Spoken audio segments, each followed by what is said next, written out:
Армысыздар қымбатты достар, сіздермен бірге Мақсат, менің YouTube каналыма қош келдіңіздер. Баспана мәселесіне байланысты өте маңызды, қажетті, өзекті тақырыптардың бірін бүгін мен сіздермен қозғағым келіп отыр. Тұрғын үй кезегін күткен қаншалықты дұрыс? Дәл осы сұрақпен көптеген адамдар маған келіп жатады. Мақсат, қалай ойлайсыз? Тұрғын үй кезегім бұлай, мынаншыншы болып тұрмын, қанша күтемін, тағы да басқа деген. Осы сәттердің бәрін ескере отыра, мен сіздерге арнайы бір бейнеролик жасап беруді дұрыс көрдім. Үлкен өтініш, Мақсатпен YouTube каналында 180-ге жуық өте пайдалы, қажетті баспана мәселесіне байланысты көптеген сабақтар бар. Подписацияны басып, осы каналды өзіңіз баспаналы болсын деп тілейтін жандарға таратсаңыздар, нұр үстіне нұр болар еді. Енді бастаймыз достар. Қазақстан Республикасы тұрғын үй қатынастары заңына сәйкес біздің елімізде 12 категория тұрғын үй кезегіне тұра алады. Тұрғын үй кезегіне кімдер тұра алады деген бейнеролик мен YouTube каналымда бар. Сол бейнероликті көріп, толыққанды түсініп алсаңыздар болады. Жалпы Қазақстан Республикасы бойынша бүгінгі таңда 600 мыңға жуық жан тұрғын үй кезегінде өз кезегін күтіп тұр екен достар. Жалпы енді тұрғын үй кезегіне тұрудың негізгі кішігірім шарттардың бірін айта кетем, ол бүкіл еліміз бойынша 5 жыл баспананың болмауы және де прописка. Прописка мәселесі, мысалы, үлкен қалаларда 3 жыл қажет дейді, бір қалада 2 жыл қажет дейді, район пригородтарда мысалы қажеттілік емес дейді. Сондықтан үлкен өтініш, бұны жергілікті атқарушы орган, акимат, тұрғын үй фонды, тұрғын үй басқармасынан сұрап біліп жатсаңыздар, нұр үстіне нұр болар еді достар. Енді тұрғын үй кезегін күту сіздерге не береді?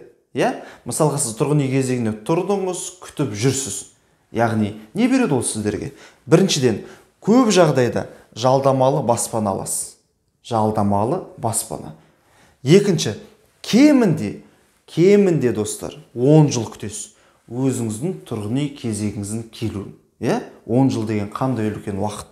Үшінші, жыл сайын баспана бағасын қымбаттауы. Жасыратын ештеңке жоқ, баспана бағасы жыл сайын өте үлкен қарыштап өсуде жоғары қарай. Сондықтан тұрғын үй кезегін күтіп жүрген 10 жыл уақыт бойы жыл сайын үйдің бағасы көтеріліп отыр. Оның сіз үшін қандай қажеттілігі бар? Осыны ескере отыра, өзіме келіп жүрген оқырмандардың бәрін ойын жинақтай отыра, осы бейнероликті түсірудемін, және де мінекей менің сіздерге деген ұсынысым, Мақсаттың ұсынысы.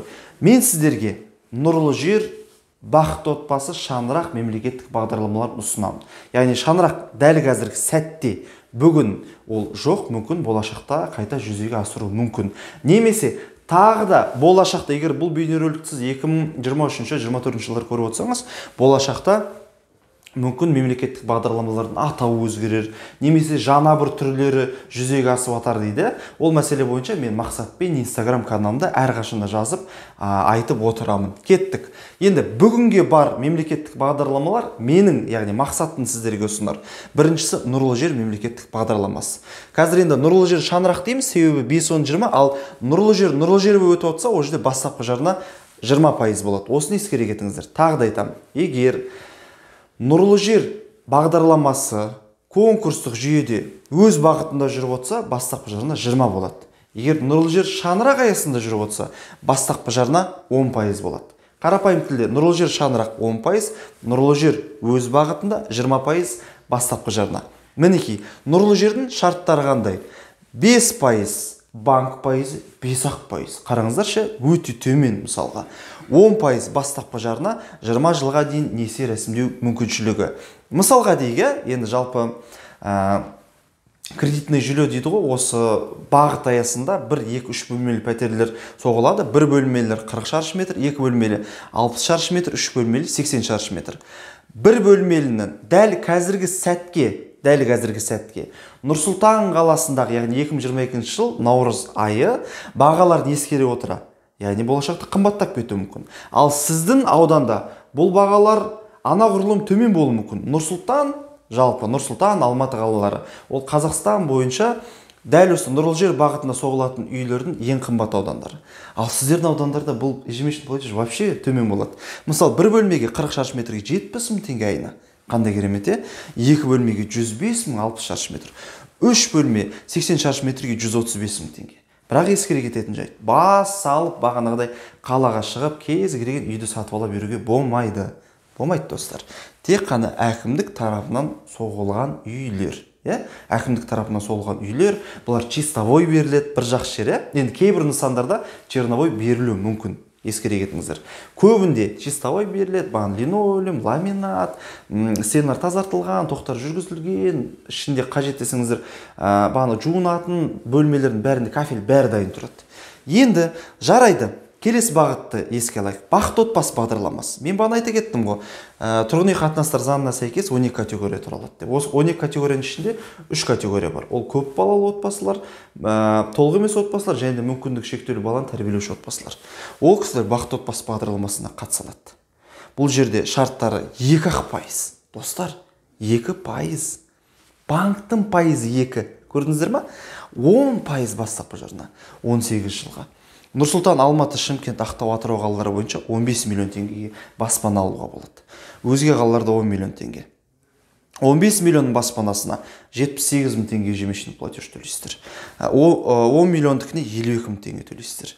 Яғни бұл жерде, мысалы, бағана біз не дедік, нұрлы жер бойынша тек қана әкімдік соққан үйлер десек, бақытты отбасы бағытында бірінші, екінші нарықтан баспана ала берсеңіздер болады. Достар, тағы да бір кішігірім сіздерге секрет айта кетемін. Мына нұрлы жер бойынша да, бақытты отбасы бойынша да өздеріңіздің жергілікті атқарушы орган, акимат дейміз, бағанағы тұрғын үй фонды, тұрғын үй басқармасынан тұрғын үй сертификатын алсаңыздар болады. Тұрғын үй сертификат дегеніміз не? Ол сіздерге берілетін қайтарымсыз, ешкімге қайтарудың қажеті жоқ. Мемлекет тарапы сізді қолдайды.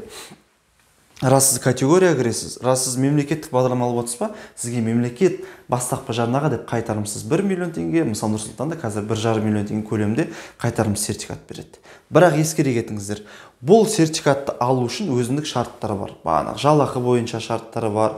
Одан кейін сусын категориясына кіру керек, социальный уязвимый слои населения. Жергілікті атқарушы органның приказымен қосымша категорияларда қосылып отыруы мүмкін. Нұр-Сұлтан қаласында полициялар, дәрігерлер, пожарниктар, одан кейін мұғалімдер кіргізілген, қосымша. Осыны ескере кетіңіздер. Мысалы, бүкіл қалаларда беріледі деп айтпаймын, жергілікті атқарушы органның, бағана айта кеттім ғой, акимат, тұрғын үй басқармасы, тұрғын үй фонды, соларда дәл осы бағытта бюджеттің болуына байланысты. Сол, достар. Жалпы менің айтқым келген не? Шынайы жүрекпен, менен кеңес алу адамдар келген кезде мен әрқашанда, білесіздер ме, мен кәдімгідей уайымдап тұрмын ол жан үшін. Шын жүрекпен уайымдап тұрамын, осы кісі өз үйіне кірсе екен деймін. Шынымды айтамын.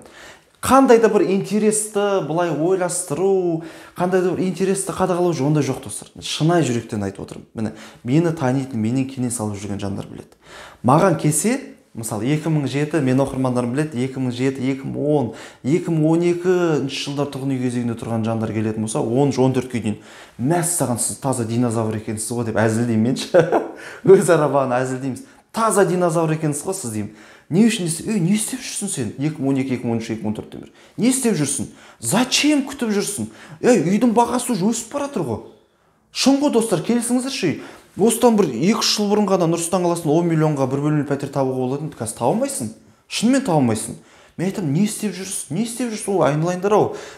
Мынаны күтіп жарайды, күтем десеңіздер, күтіңіздер. Шешім өздеріңізде. Мен бірақ шынайы халқыма деген өзім жаныма шетті. Яғни өзін тауып отқан табысын арендаға беріп отыру деген ол шынында да оңай емес қой. Жүректен жырып бағанағы басқа біреуге беріп отыру. Ал енді қараңыздаршы, сонау Нұр-Сұлтанда бір бөлмеліге 70 мың, 2 бөлмеліге 105 мың, 3 бөлмеліге 135 мың теңге шығып отырса, қандай керемет.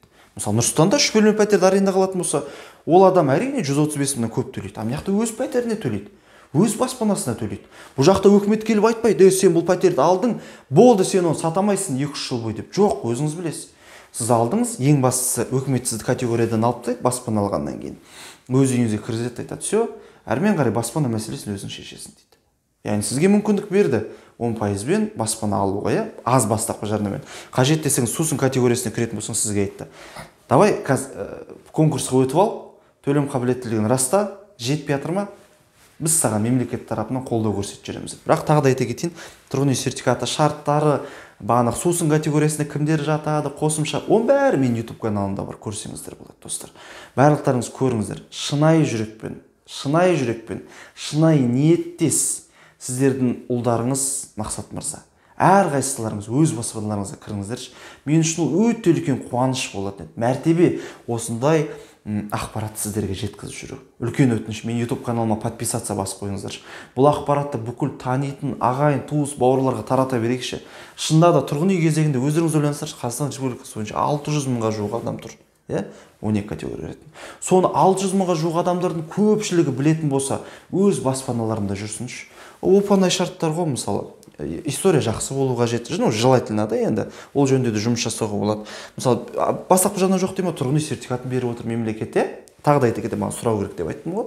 Сондықтан сол жіберіңіздер, таратыңыздар видеоны. Мақсатпен YouTube каналына подписацияны басып қойыңыздар, қолдап тұрыңыздар, лайк басыңыздар, комментарий жазыңыздар. Ол мен үшін бір үлкен бір қуаныш, ішіне мотивация болып отырады.